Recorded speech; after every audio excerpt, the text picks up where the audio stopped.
Good morning. I'd like to thank everyone for joining us today, and I would also like to thank you for your patience as we held on a few minutes to get started so that we could get the majority of our registrants on. My name is Heike Johns. I'm the Learning and Development Coordinator for the Division of Developmental Disabilities, and I'll be your host for today's webinar on monitoring psychotropic medication. A few housekeeping items. I know some of you have asked about being the only participants on today.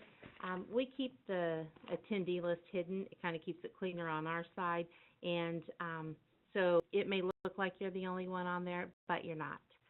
Second piece, if you have questions regarding technical issues such as sound or something that I can try to help you with today, I will. If you'll put those in the chat box, I'll respond to those there. If you have questions regarding content, we ask that you put those in the Q&A box. We'll be fielding some questions as we go along and as time allows. There will also be the polling feature being used today, so there are a handful of polling questions that you'll be asked to participate in. And from time to time, our presenter will be asking questions that you can respond to in the Q&A box, so there will be the opportunity where we're looking for some feedback. So I believe our housekeeping items today. So I am going to turn this over to Melantha Witherspoon, who I'm going to let her tell a little more about herself and her credentialing. I also want to let you know that I have Dr. Terry Rogers in the studio with us today, who is our Chief Behavior Analyst for the Division of Developmental Disabilities. So all of you, Melantha. Good morning. Thank you for joining. As I said, my name is Melantha Witherspoon. I am the Area Behavior Analyst of the Eastern Region. I stopped working in the HAB Center setting where I got lots of experience with working with two wonderful psychiatrists. I'm a licensed behavior analyst with some experience with professional counseling. And so I started with my presentation.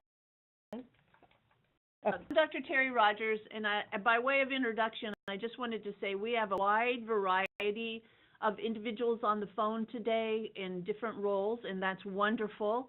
A lot of this presentation is geared towards evaluating and monitoring the effects of medications, and so for perhaps nurses or behavior analysts or those folks who would be doing that.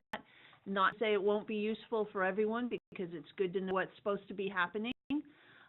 We plan having several follow-up presentations around the topic, and one of the things we'll be asking towards the end is what kinds of additional information would be helpful to you all. So it may be that you're perhaps a parent and seems a little technical.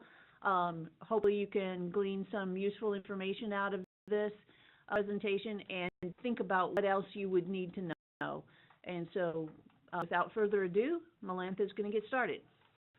Thank you. I also would like all the participants to know that after this presentation, you will receive an email that has lots of resources in it as well.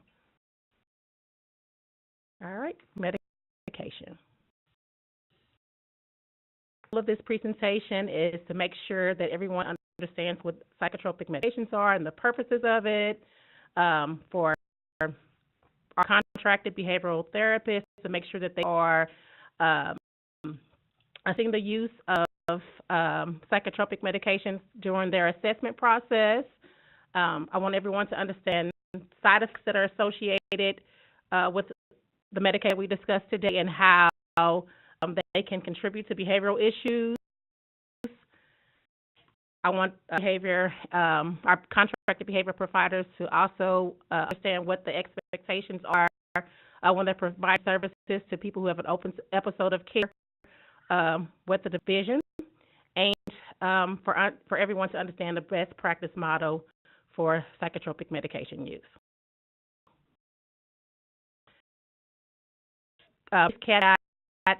Our behavioral providers, licensed behavioral analysts, do not prescribe medications, make decisions about medication management, as well as recommendations to parents, caregivers, or other professionals.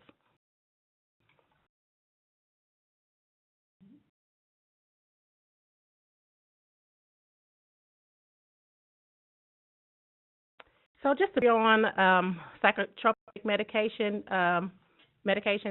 they were introduced in the 1940s and 50s, lithium and other antipsychotics. There was a noted change in behavior when the medication was introduced. Medication is primarily used to treat mental illness and behavioral problems. What's so ways from this is psychotropic medication has been around for as long as ABA, and we into consideration that with this medication, it has different effects on people. We just don't know a lot about it. So that's one of the reasons why this presentation will advocate for really good understanding of the side effects, collecting data, and having lots of discussion around its effects, because it's pretty young, the use of psychotropic medication. So there are psychotropic medications, antipsychotics, anti-anxiety medications, mood stabilizers, antidepressants, and stimulants and non-stimulants. The most used psychotropics for the populations that are served by the Division of Developmental Disabilities are antipsychotics, anti-anxiety medicines, mood stabilizers, antidepressants, and sedatives. So, with psychotropic medications, there are any medications. Sorry. So here again. Yep. Go ahead. So this is actually a question that we had loaded. The polling question that you see does match what you have on the screen. We actually tossed in a couple extra ones. So the one that you see right now is really, we're just trying to generate some feedback to make sure that we capture some good data. So I'm going to let you answer this one, close it, and then I'll go ahead and open the polling question that matches Melantha's question. We want to know what current roles are, if they do anything with medication. Okay.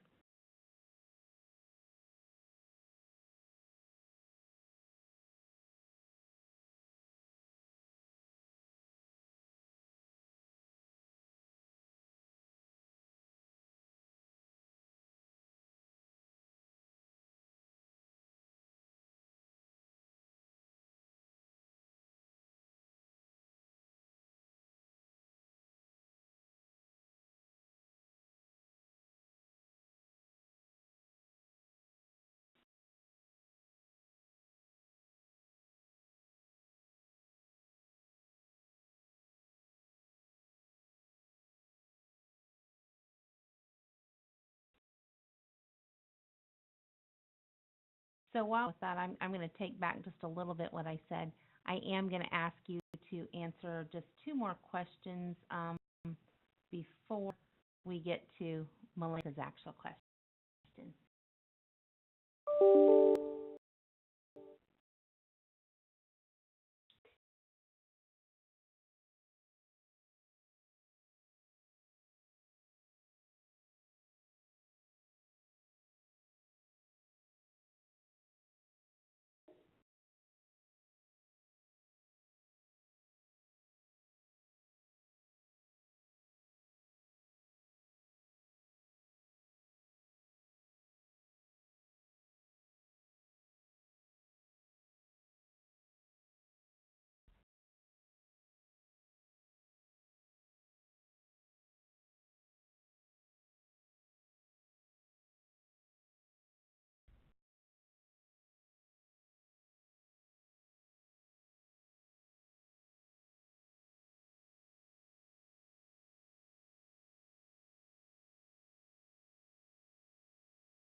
And the last one that I'll derail you on before getting back to our presentation.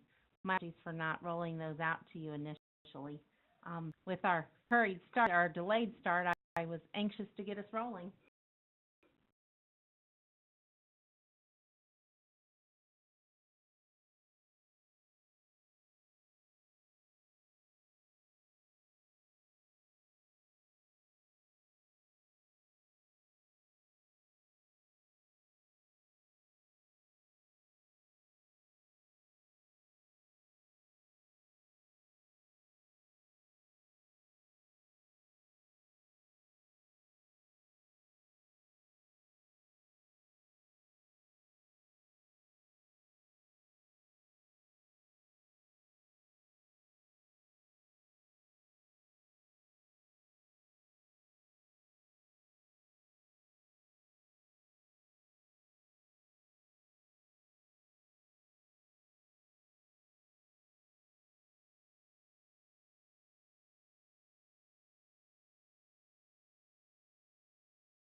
Okay, the correct answer is D, all of the above.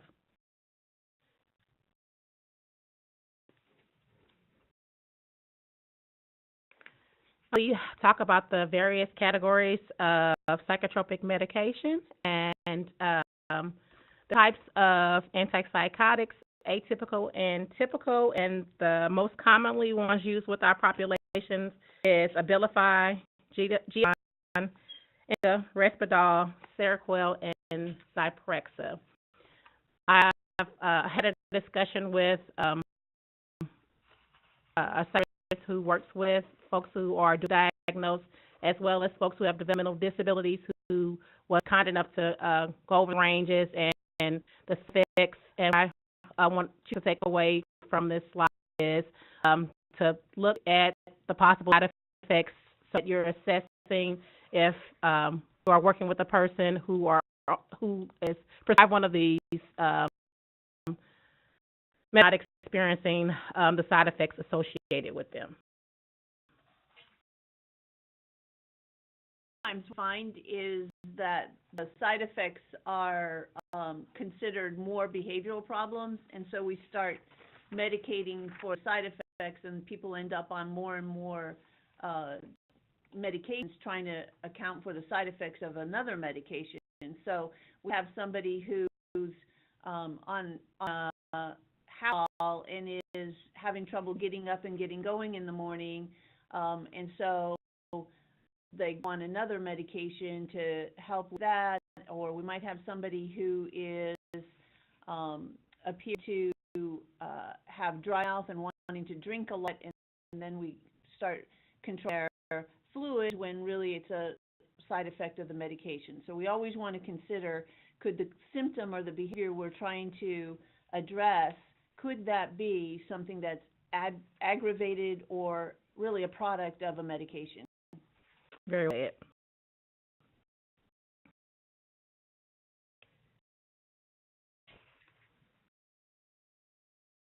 And these some of the symptoms that are being or taking the antipsychotics. So there are positive symptoms that is it to the person, like hallucinations, delusions, and then there are negative symptoms in which the person loses something, like their motivation to be involved in meaningful activities. They may have a flat back. And then symptoms where people are struggling to follow their daily routine or remember things, as associated with mood.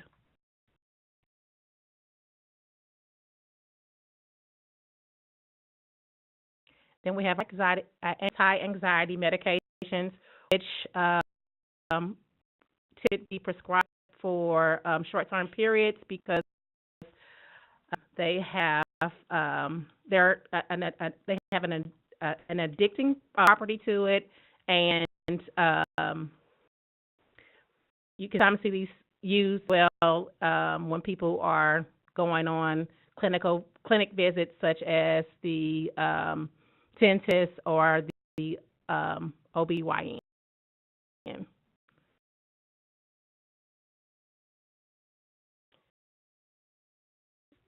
The symptoms that are addressed when people are experiencing issues with anxiety are panic and fear. They see sleeping or concentrating. They may also experience some physical symptoms such as shortness of breath or sweat, and muscle tension as well. That I wanted to note around anxiety medications or anti-anxiety medications is that we see an awful lot of people who are on anti-anxiety medication for years, and that's problematic. So you're the physician prescribing it. What you can do is ask the physician, could it be a problem? Might we be able to try discontinuing it for a while? Giving the physician accurate information about the effects of the medication on symptoms, and not looking for the medication to solve all the problems are things that we can do as non-medical professionals. Then we mood stabilizers, lithium, Depakote, Tegretol. These are all older medications, and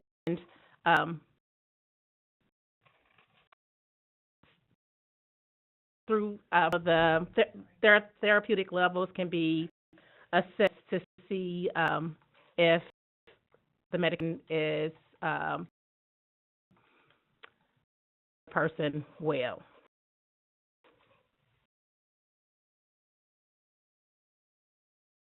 And stabilizers address symptoms such as sleep disturbance, sadness for long periods of time, irritability, and things of that nature.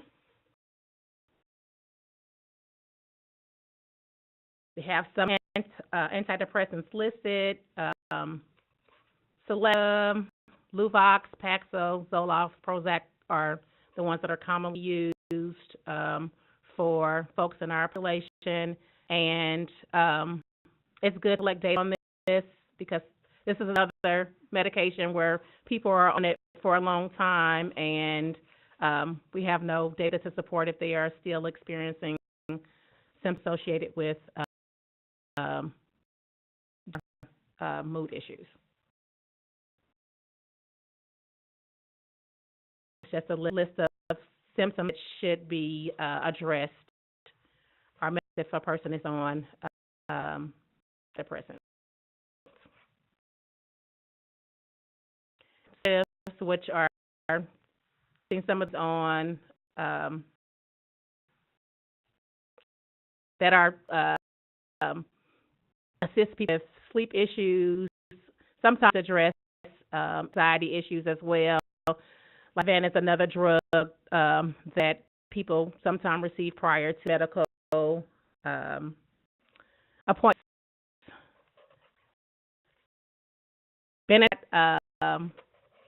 before bed to people sleep, and it's also a drug that should be used to address disease and issues of nature.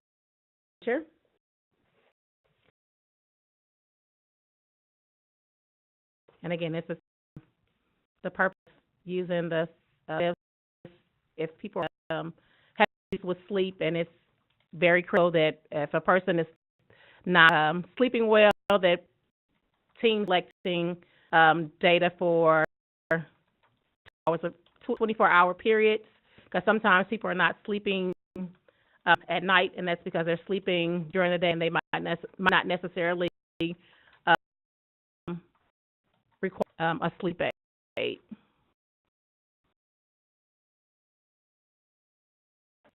And then view of all of the side effects, issues, issues with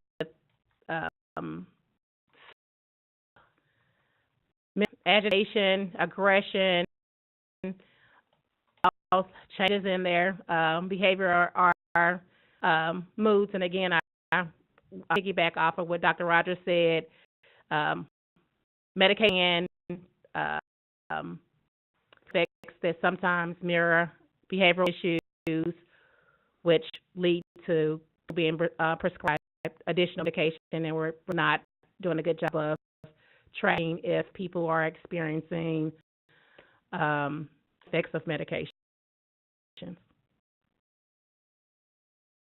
notice that the medication's side effects can predispose someone to be less willing to do some things that are not pleasant for them. So they're already feeling uncomfortable. Asking them to do some work might make it might be more difficult. They might be more reactive to that. And so behavioral world, we call these motivating and abolishing operations. They affect the how reinforcing the consequences are, or the sensitivity to reinforcement. And we should be considering that as behavior analysts and behavior change professionals. Medication side effects might be making everyday life more difficult, and that'd be where we're finding some problems. So we need to do some adjustment in our strategies and protocols if those medications are necessary. All right. Do we want to address a question here, Micah? Yeah, Okay. I'm not sure under which age. I can't. Okay. A couple of questions that we address. One of them is the presentation and handouts will be made available to you all following this, available next week, so you'll have them for referencing. The other one is a question from someone asking, are these medications recommended for children? And the thing about medications right now is very little about what affects children over time. We know an awful lot of foster kids in the nation and in Missouri are on medications, children as young as 2. And here's the scary thing, we don't know how that affects their brain and their organs over time. Medications tested long-term for children, and so it's very scary. So say recommended is not a word we would use as behavioralists, and probably most medical professionals wouldn't say recommended. It's not like a vitamin or a healthy meal. It's not recommended. Okay.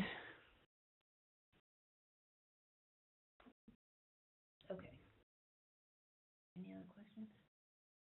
Okay. Go.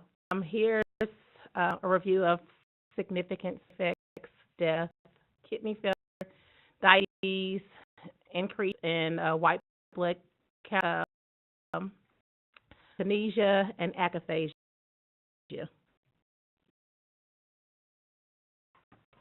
And tardive dyskinesia is when a person is not able to, they lose control of their muscles, so they have extra movement in their facial areas and sometimes in their extremities. And akathisia is very similar to dyskinesia. And lots of tools that medical physicians can use to assess if people are experiencing these significant side effects. And if a person is, we want to get assessed by a medical physician so that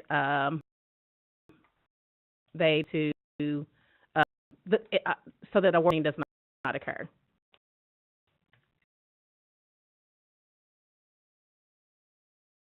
An example of a psychotropic monitoring tool to assess if people are experiencing side effects associated with the medication, and so just lists the side effects, the basis for the person. So if the person is currently drooling, you might want to put a 0 and a line through it, and if they start experiencing some drooling, you would note. I have an example of actual tool, Teams 5. You'll get that next week with the presentation. And so you'll collect this information, team together, and share it with the primary care physician as well as the person who prescribed the medication.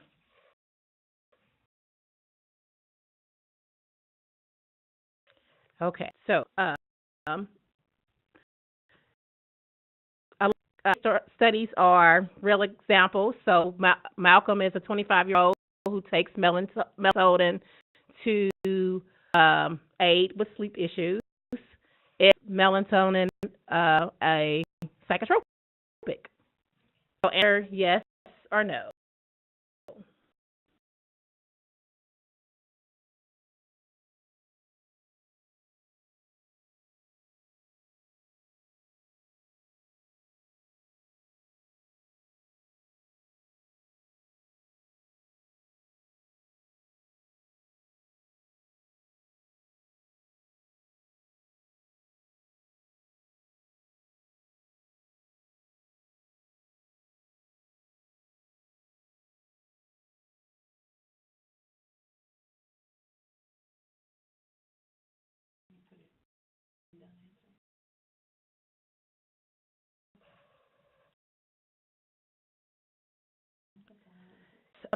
Melatonin is a psychotropic medication.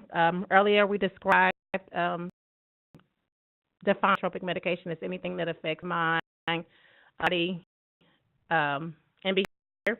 And so because it's given to Malcolm because he's having sleep issues, it's considered a psychotropic medication. And Dr. Rogers touched on this earlier, looking at how medication is used with folks who are being served by the Division of Developmental Disabilities. In 2015, there were 2,350 people who were prescribed 3 or more psychotropics for 60 days. There were 149 people who were on 2 or more antipsychotics for 60 days, and 425 people who were prescribed 5 or more antipsychotics for 60 or days. She talked briefly about 23% of 1,300 children that were being served by Children's Division who were on at least 1 or more psychotropic medications, and there being enough on how the child long term.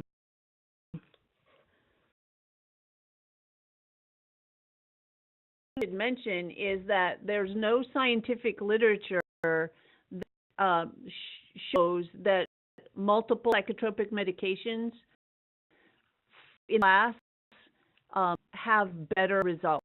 In other words, no scientific literature, there's no data saying that 2 meds is better than 1.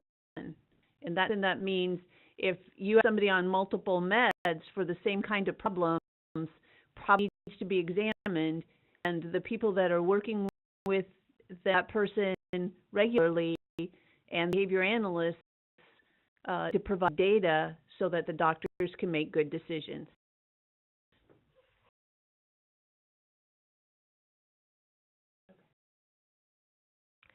reviewing some of the expectations the Department of Mental Health has for contracted behavioral providers, is we like for behavioral providers to make sure they are reviewing medications that folks are being prescribed that are psychotropics, assessing if they are experiencing side effects and how those medications influence the person's behavior day to day. They should also be included in the behavior support plan with target behaviors associated with the medications. Behavioral contracted providers should also describe how data will be collected and communicated to the prescribing doctor as well as other teams. And once behavioral services are continued, there needs to be a plan in place so that it has a system make sure that there's oversight for those medications.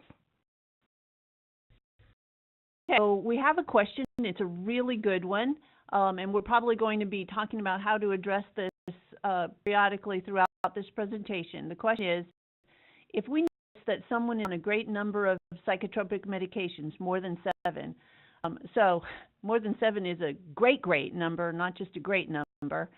So more than 5 is a great number. Really, remember what I just said, there's no evidence that more than 2 has an effect in medicating for the same problem.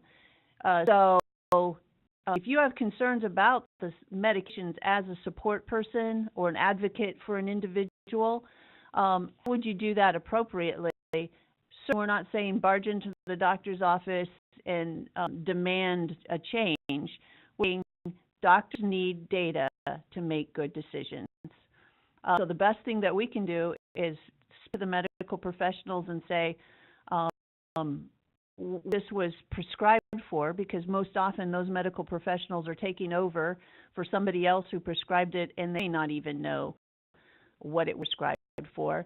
How can we evaluate this? Because this seems like a lot of medications. It has a health effect on the person, and what would help you to make better decisions. So really having a dialogue with those medical professionals to say, is this really the best course of treatment for this individual? What information can you give to me? What can I give to you to help evaluate this process? So an open, respectful dialogue that just says, I'm hearing this stuff about medications being not so good for you in multiple doses, so what can we do? That's what we're recommending, along with data collection and review. Welcome to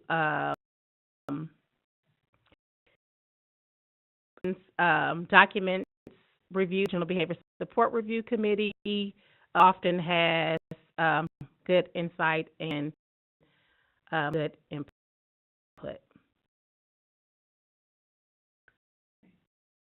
So looking at psychotropic medication as a discriminant stimulus, results from numerous studies have demonstrated that psychotropic medications can serve as a discriminant stimulant or impact a person's ability or impact the ability of other stimulants to serve as discriminant stimuli. 2 conditions must be in order for a psychotropic to be a discriminant stimulant. The drug must produce effects that can be detected by the person, and the person must have a history of general reinforcement in the presence or absence of the medication.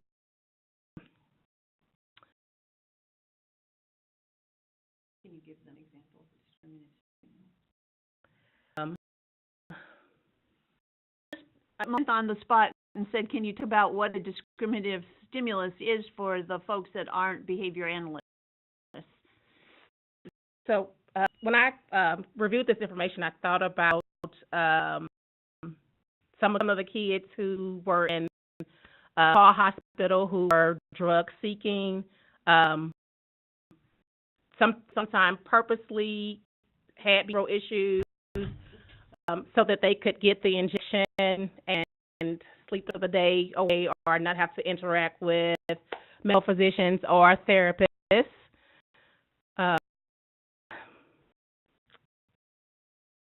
Yes. Okay. Okay.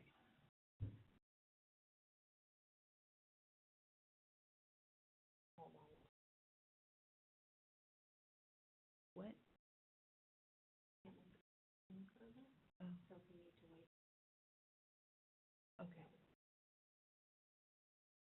Okay. Research will suggest that psychotropic medications can lead to this is of differing motivating operations. Um,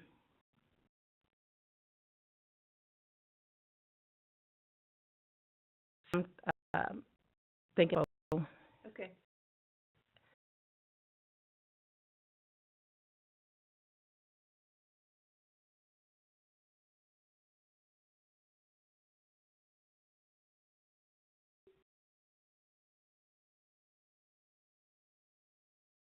Just go ahead and talk. So the administration or removal of psychotropic medications can lead to physiological effects which may make other stimuli more or less reinforcing or punishing.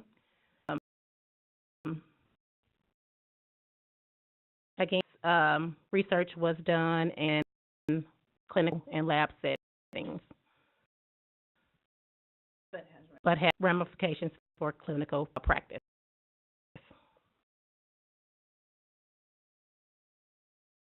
And, several have determined that psychotropic medications can serve as reinforcers for behaviors like and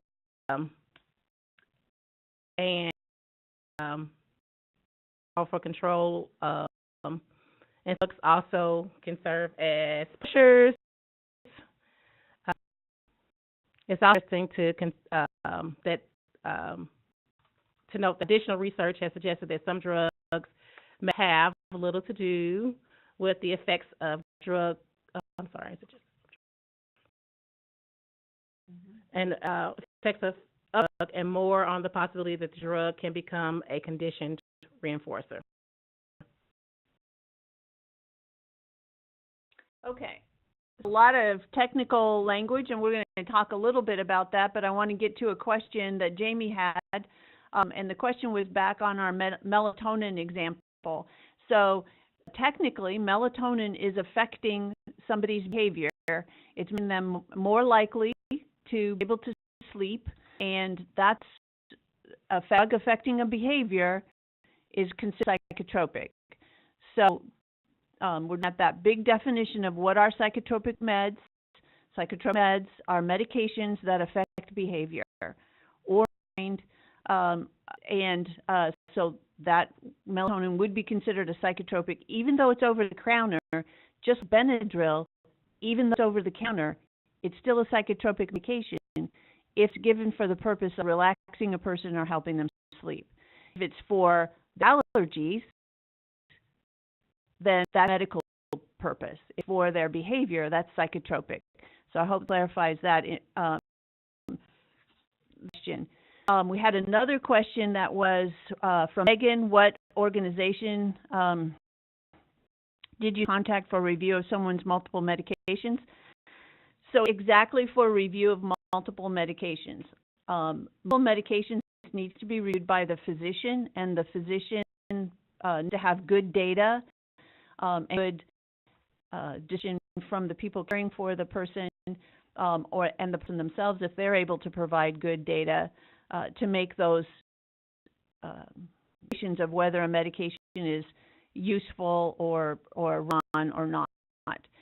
National Behavior Support Review Committee for individuals served by the Division of Developmental Disabilities can help the team to determine other strategies or even how to measure the effects of psychotropic medications. They don't give drugs consultation, because they're not physicians, they're behavior analysts. They can talk to you about how to measure the effects of medications or the effects and where strategies might be more appropriate than trying to medicate behavior. So the Regional Behavior Support Review Committee is headed by the area behavior analysts. There are 3 area behavior analysts in the state. Atlanta is the one for the eastern regions. We have Lucas Evans for the central regions and Anita Cooper for the western regions. And they're based in regional offices and can be contacted there to talk about how to get somebody on the Regional Behavior Support Review Committee consultation list to be reviewed for measurement recommendations and for strategy recommendations. They do not review medications per se because they're not medical professionals. Have multiple psychotropic medications for longer periods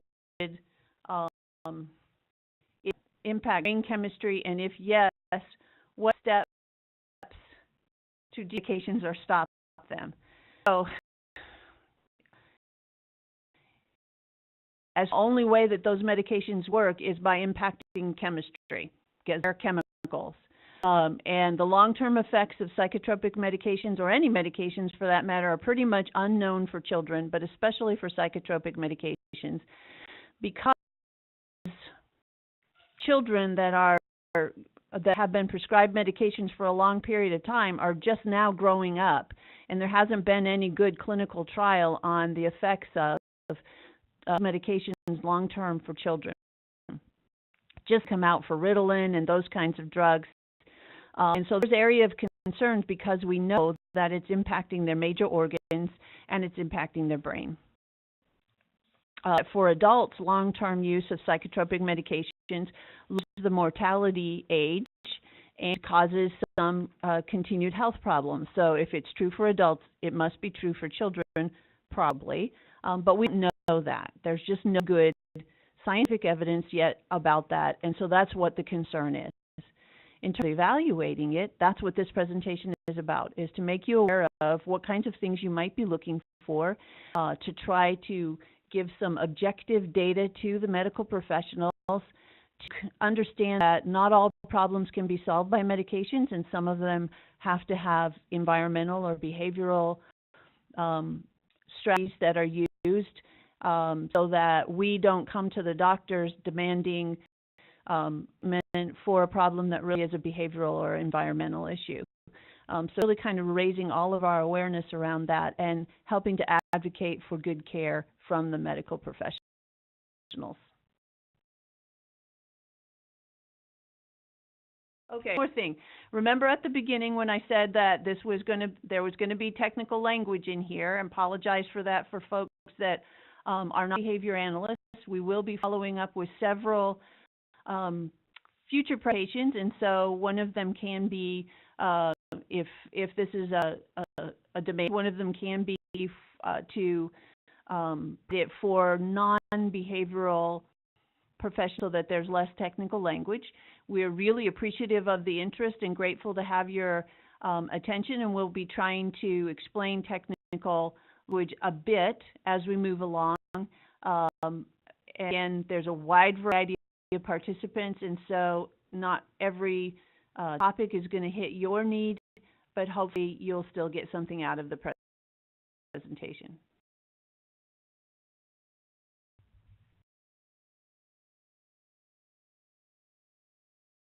Okay, and so questioned, what 2 conditions must be met for a drug to be established as a discriminative stimulus?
Okay. The answer is A. The patient must produce an effect that can be detected by the person, and the person must have a history of differential reinforcement in the presence or absence of the medication.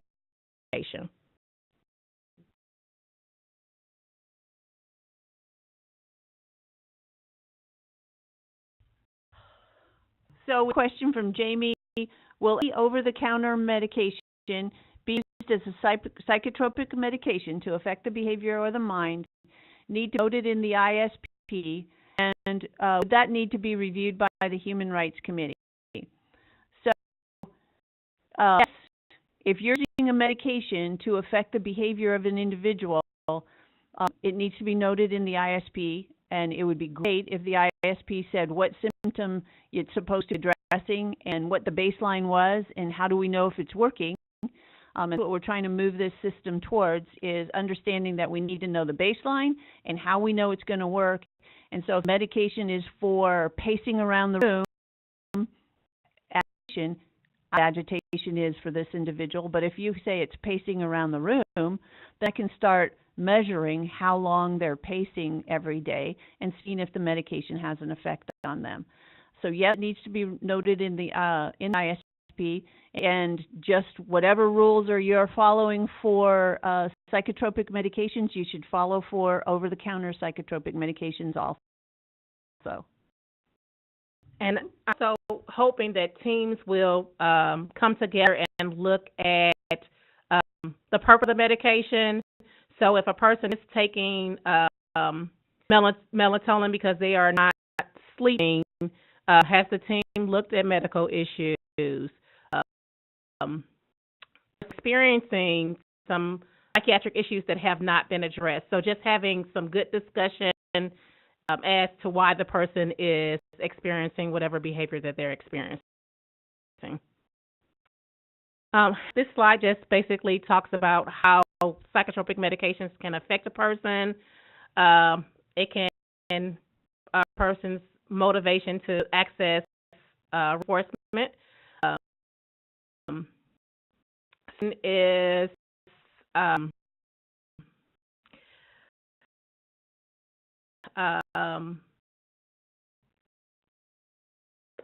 psychotic, and some of the side effects are weakness and for fluids.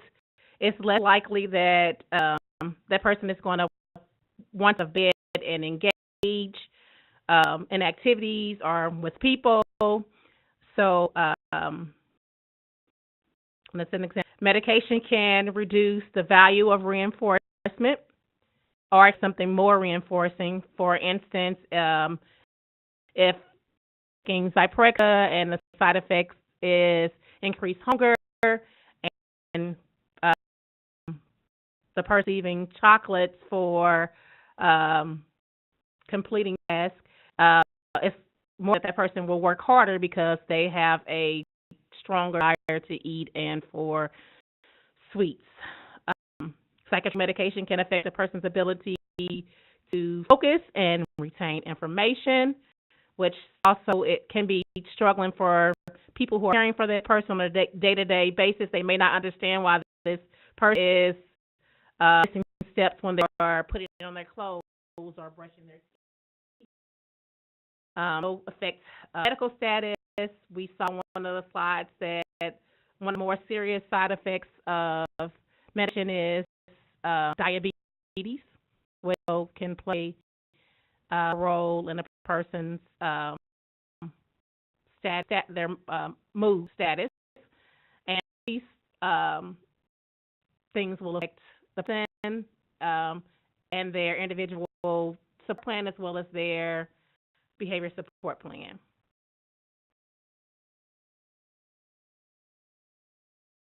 Okay.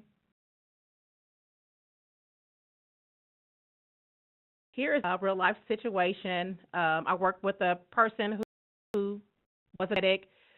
She went and saw the endocrinologist, and endocrinologist consulted with her primary care physician, and they decided that Seroquel was having on her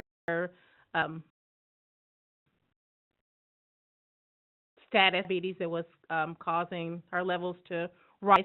So they removed the Seroquel and put her on a heart healthy with no concentrated sugars, and they started a Abilify. So after that after Seroquel was continued, new behaviors emerged. She was confused. She struggled to complete her daily routine with going to work, and she became verbally and physically aggressive. And what was going on with her was she was experiencing associated with Abilify, and so the team got together, collected data. It took about 3 months to have enough information for the primary care doctor, the psychiatrist, and the endocrinologist, and they and kept her on the heart. I don't know why I'm struggling, and discontinued the Abilify and started the Seroquel, and she returned to her baseline, which was working and being a very, very pleasant person that didn't display verbal aggression or physical aggression.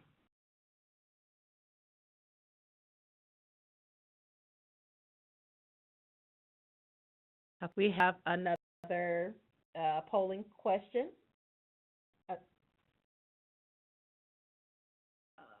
What? For our contracted. This is going to be for this question. What we'd like you to do is write in a word or two in the question and answer box on what you think the role of the behavioral provider is in relation to all of these things: target behaviors, data, behavior support plan, the treatment team, for the prescribing physician, and for able to keep going in the behavior plan strategies and medication communication. So what should the behavioral provider be? And what we're hoping is that all of you are more aware of what the behavioral provider should be doing, so that you can look for it and try to facilitate it and understand when certain things are asked of you. So even though not a behavioral provider, if you could give us a 3 to 5 words answer in the question and answer box on what is the role of the behavioral provider for these issues. So you want to do target behaviors first?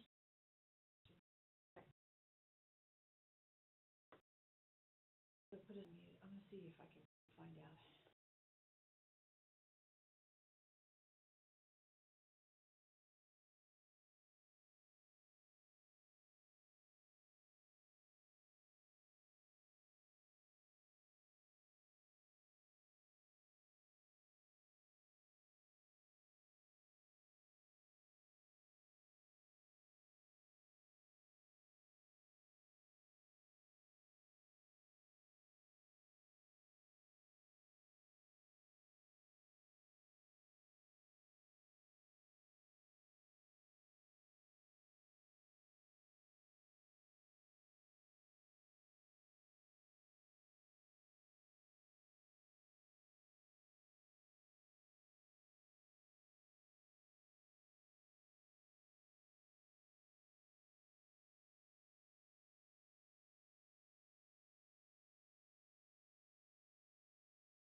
Some great answers.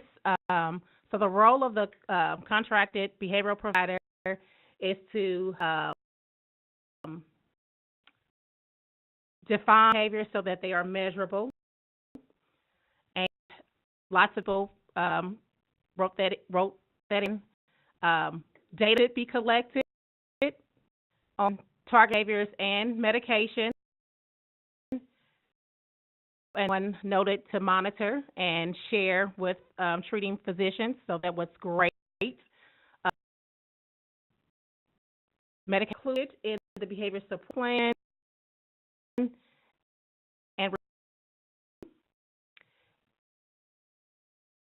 the contract provider should be viewing the behavior support plan that includes medicine with the treatment team, as well as the data.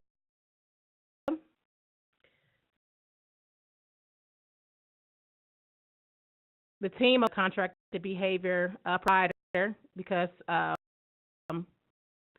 provider is not long-term service, developing a system to identify who is going to, what position to consistently work with the prescribing physician.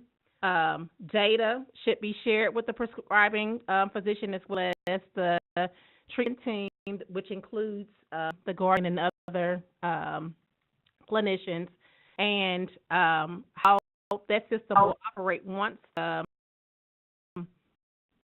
provider fades out. That should be noted in the person's ISP.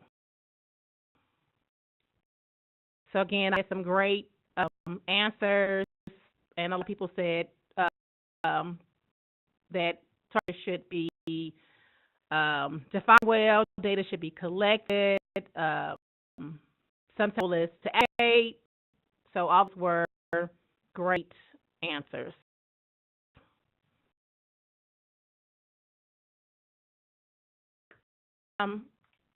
For behavioral providers, the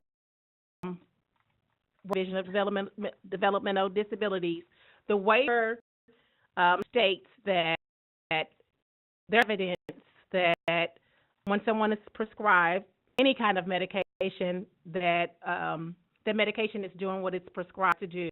And this is just a reminder that we need to have lots of discussions when people are taking medication, as well as medication, to make sure that it is treating what it's prescribed to treat.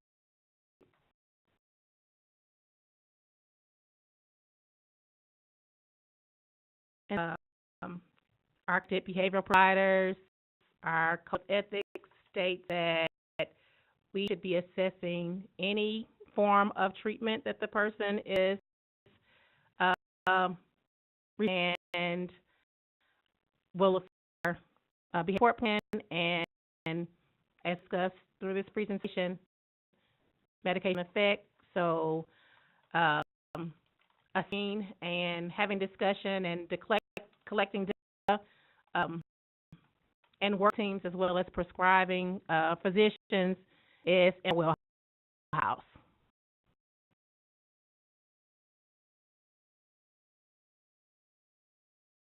So some of the patients for improving best practice, and that's basically what do we do now that you've received this information. We should practice model for psychotropic medication use. About the Regional Behavior Support Review Committee, it's open to supporting teams where we have people who are on 4 or more psychotropic medications.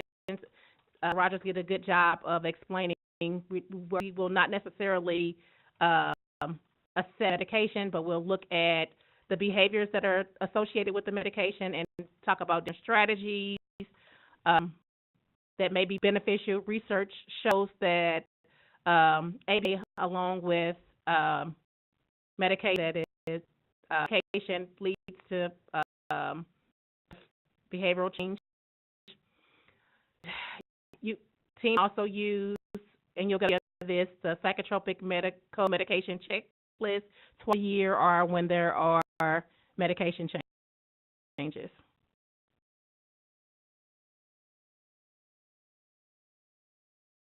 To make sure that they are collecting data and monitoring the side effects. Presentation, I showed you guys an example of a tool that you can use to monitor side effects. You'll also get a copy of that.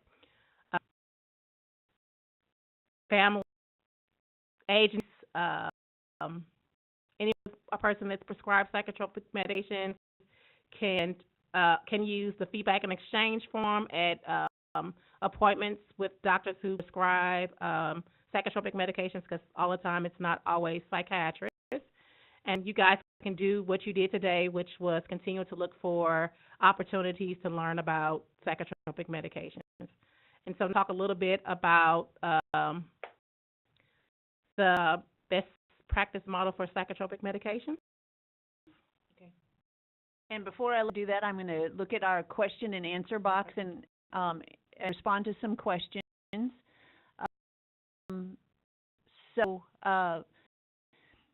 One by Jenny is, if research has shown that ABA is effective, why can't kids who aren't on the autism spectrum have access to it?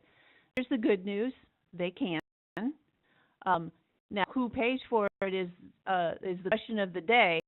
And if you're looking for private insurance to pay for it, the insurance mandate only requires insurance companies to cover it for kids with autism or kids on the spectrum. Change, you make noise and advocate for it.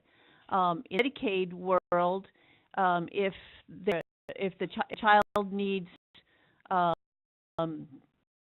potential needs behavior therapy or behavioral services, you can ask for an early I always get these letters wrong, EPSDT evaluation by the physician, and they can recommend it. But if they're child's developmental disabilities or intellectual disabilities and they're on Medicaid waiver, they can have access to behavioral services even if they do not have an autism diagnosis. So let me repeat that. If the child is on a Medicaid waiver, they can have access to behavioral services if waiver, even if they do not have a autism diagnosis. So that's, now the problem might be sufficient provider access or capacity. We're working on that, but it's not a requirement that a child have ASD to get services. The problem is trying to figure out how to get it funded. So that's something to look at. We've got Meg asking for the presentation, so I'll repeat again that the presentation will be sent to you next week as we get it uploaded into our system, and so that will be available to you, as will some of the forms that Melantha will be talking about in a few minutes. The division email blast is how it will go out. If so, you are on the division email blast, you will get this this presentation. Or if you signed up for it too, right? Right. If you haven't signed up for the division email blast, if you will go to the division's homepage, so go to dmh.mo.gov, click on Division of Developmental Disabilities. To that landing page, there will be a yellow rectangle box on the right-hand side that says, I think it says sign up for division email or get division email, something like that. It's not hard to find. That you can sign up to receive our division email blast. And so anytime we hold a webinar, by that within a reasonable amount of days, we will send out an email blast to everyone that's on our distribution list there, and will receive the links to the recording. They will receive the link to the presentation. If there are any additional documents that go along with that webinar. Also, you can go on our division homepage. The last bullet item on the right side of the screen says webinars. You click on that, you can see the upcoming webinars, There's also the option to click on previous webinars. You can scroll through that, and that's the spot where you'll find the recordings and presentation, and those are listed in chronological order. And so can gain access to those by going on that website and looking for it. And so I see you had a response that Medicaid or regional center funding do not cover it, and they disagree with you. But if they are on Medicaid waiver, not straight Medicaid, Medicaid waiver, a child who has the need can request behavioral services, and it will be funded. Whether a provider immediately available to provide service may be a problem, but the Medicaid waiver will fund behavioral services for children who have a need identified for it. So, all right, now Melinda is going to talk about the best practices model for psychotropic medications, and I'm going to give you a little background on where that model came from.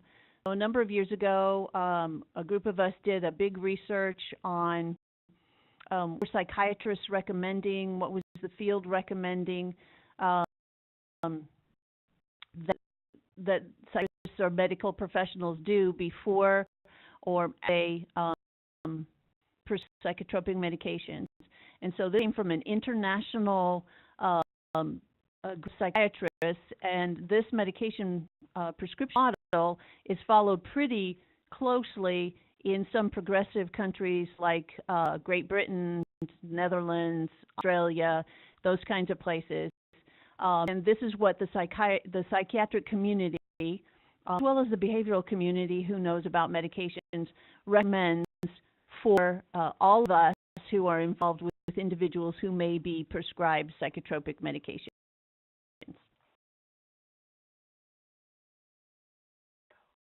So what we want to do is make sure that we are ruling out all medical issues.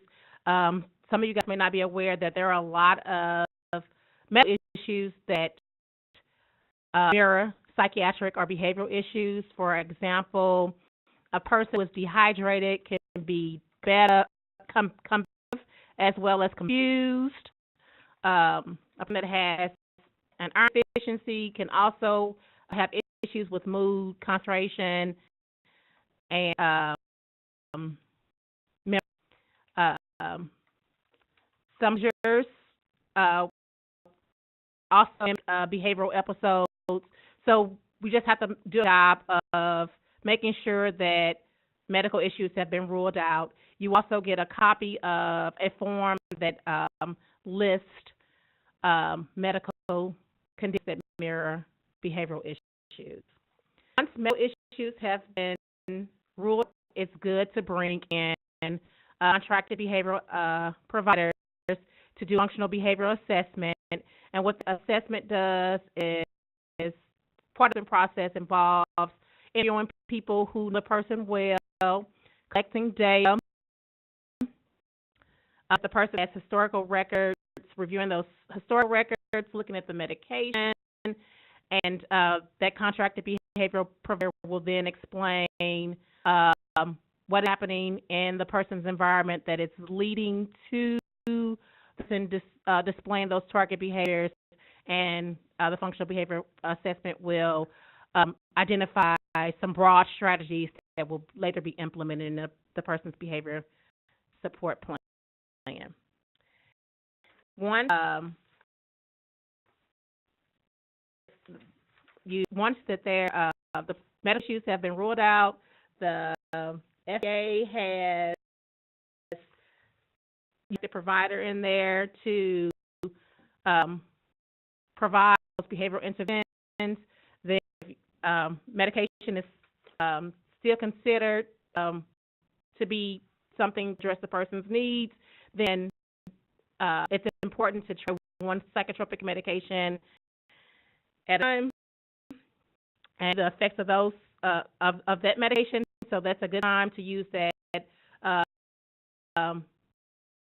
that will allow you to monitor the side effects of the medication, as well as collecting data to see if is being prescribed Zyprexa to address aggression, there's actually a reduction in the aggression.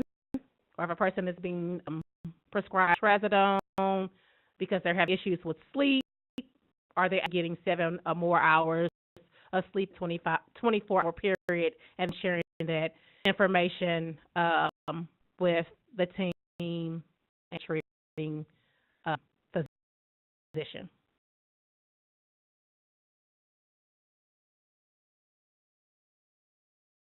And the example of a medication that should be included in a person's behavior support plan, ASP. The first column lists the medication that the person is on, the psychiatric issue that the medication is minimizing the symptoms, the range, and then the behavior in which the team and that person should see a reduction in. So they want to see in the person's behavior support plan or ISP. For that as well.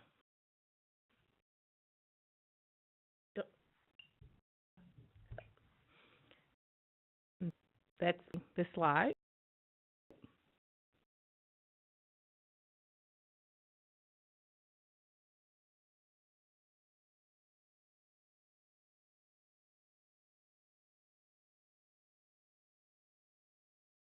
Talk briefly about one of the things that what's next step. One of the things that the treatment team can do, and they can medication information exchange and feedback form when they are talking to physician, and so and complete the form. Our first section is just basically making sure you have the correct date and the person's name there. And then the second section below that is just demographic information. There is instructions to the side of that, and then looking at the purpose of the visit. And so you can identify the purpose of the visit. So if you one of the questions was, what do we do when a person is on 7 or more medications? So you for the visit could be that you're concerned that this person is on 7 or more medications and not seeing evidence that the medication is working, or you're concerned that that person is going to have medical issues. So that's an example of the reason for the visit. Another example of the visit could be just in and out of the hospital a lot, and you're not sure what a psychiatric crisis actually looks like, so you want the doctor to kind of help you define it and what steps need to be taken if a person is experiencing a psychiatric crisis. Another, if you want some dialogue with the psychiatrist about the side effects of the medication. So you can have various reasons for the visit.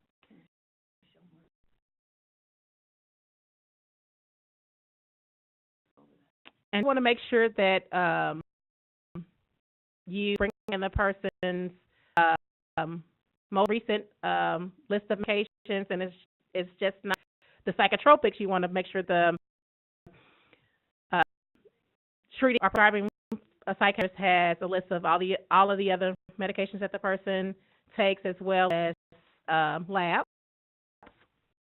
consideration for the doctor to have. You want to be able to describe what symptoms the person is displaying and your concerns about those symptoms, and how those symptoms are occurring. You just simply check these boxes if the person is having the symptoms twice or every 2 hours. You want to make sure that you're sharing that with the prescribing doctor. And then you look at how severe the problem is and severe has a range. Sometimes it really has little or no impact on a person's life, and then it can be on the other end of the spectrum in which the person is coming in lots of contact with law enforcement and hospital care. It's going to be critical to look at things that are happening in the person's environment, or if they've had any major life changes, such as sleeping, if they are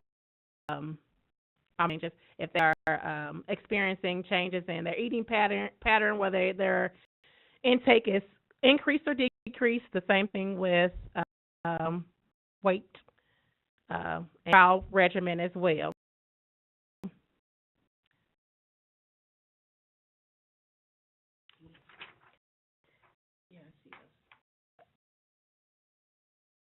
And then we're going to ask the prescribing physician to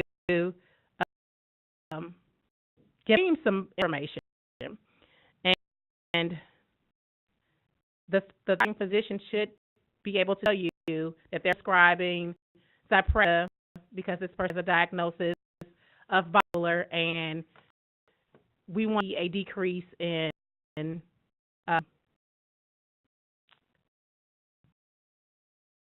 physical, and he should also tell you the time of day that this person should be taking the medication, as well as the range. And you can ways that you can ask, and it's a good question when we're saying the medication. Should this does this medication do a better job if the person takes it in the morning, or the night? If they take it in the morning, will it make that person sleepy today, which again will affect how the person interacts with their environment. What can reflect the medication? What are the steps that need to be taken? Reviewing the common side effects, and what is the point steps that need to be taken that the person is experiencing dehydration because they're taking Abilify. What should the team do? Does that mean we need to back and get a new medication, or should we increase the person's intake? So next discussion with the treating physician.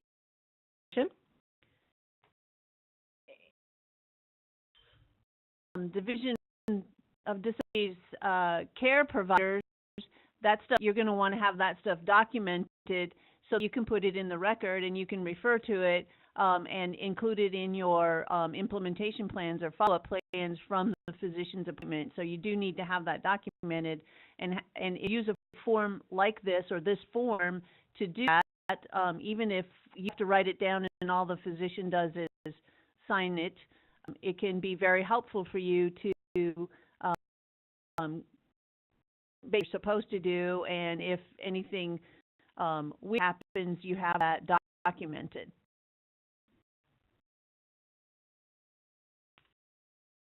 And then the remaining sheet is just a data tool that you can share information with the prescribing physician.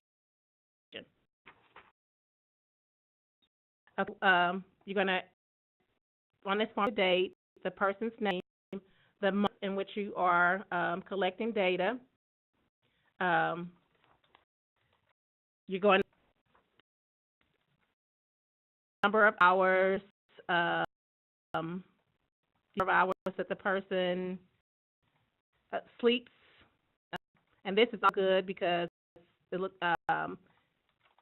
Again, I talked earlier about there are times when people are receiving sleep aids because they're sleeping at night, but they're sleeping during the day. So this covers the entire thing.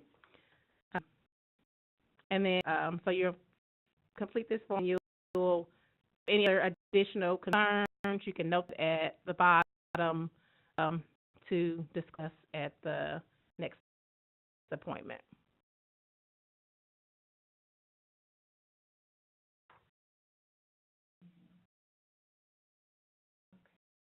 And so, as highlighted earlier, when the email blast goes out, you guys will receive digital documents. You will receive this feedback and exchange form, the tool that will allow you to monitor side effects, a reform for the Regional Behavior Support Review Committee,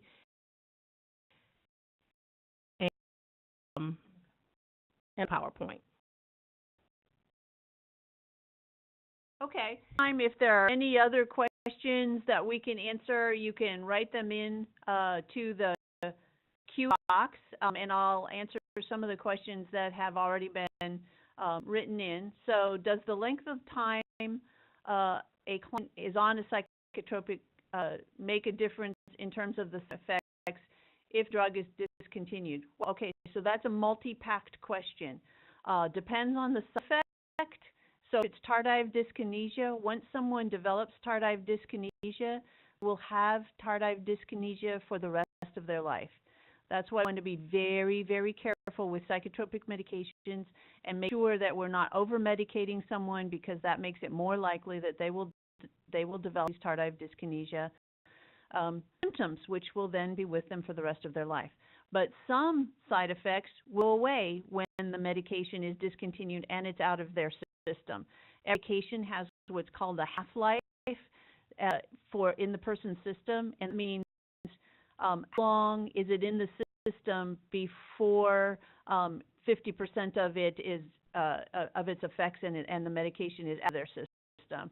And so I can't tell you each of those things, because that's really what a pharmacist or chemist would tell you. But so symptoms will dissipate over time. It takes about 2 to 6 weeks for someone coming off a medication for it to be completely cleared from their system, again, depending on that medication's half-life. And so those side effects might go away from that period of time.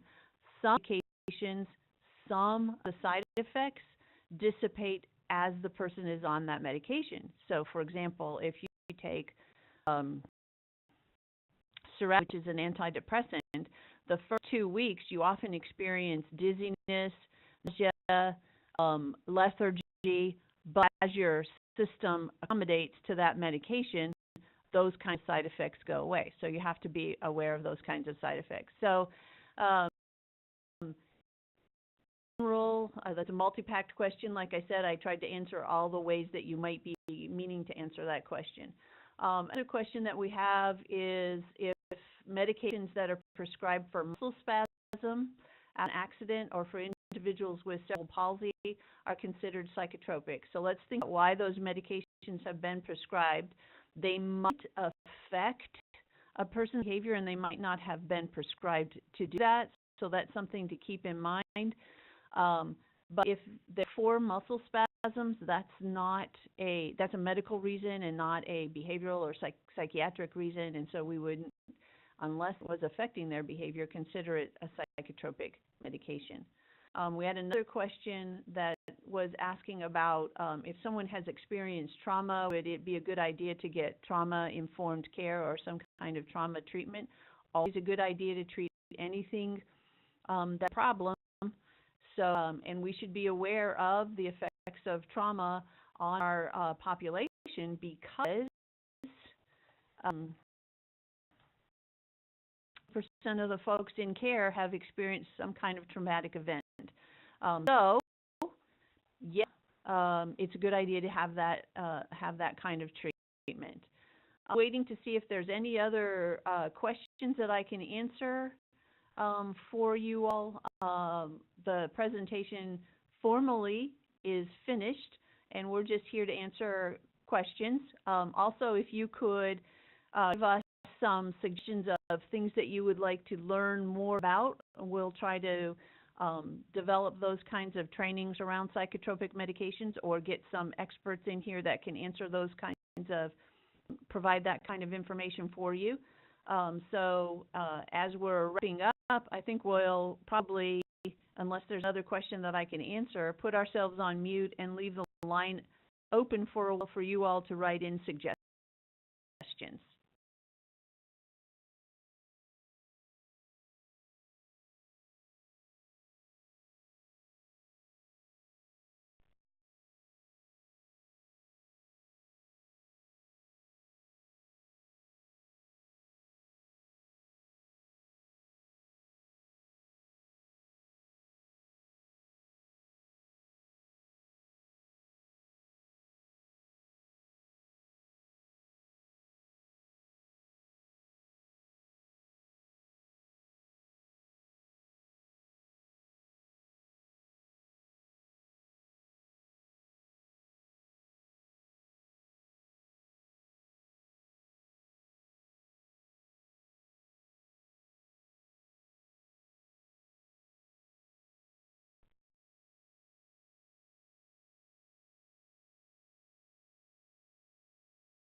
we have testing, and if that would help determine which psychotropics might best serve an individual. That's a very young area of medicine right now. Many psychiatrists don't know how to read the genetic report, the genetic testing report. Lots of medications haven't been tested out and linked back to genetics. So it's a young field.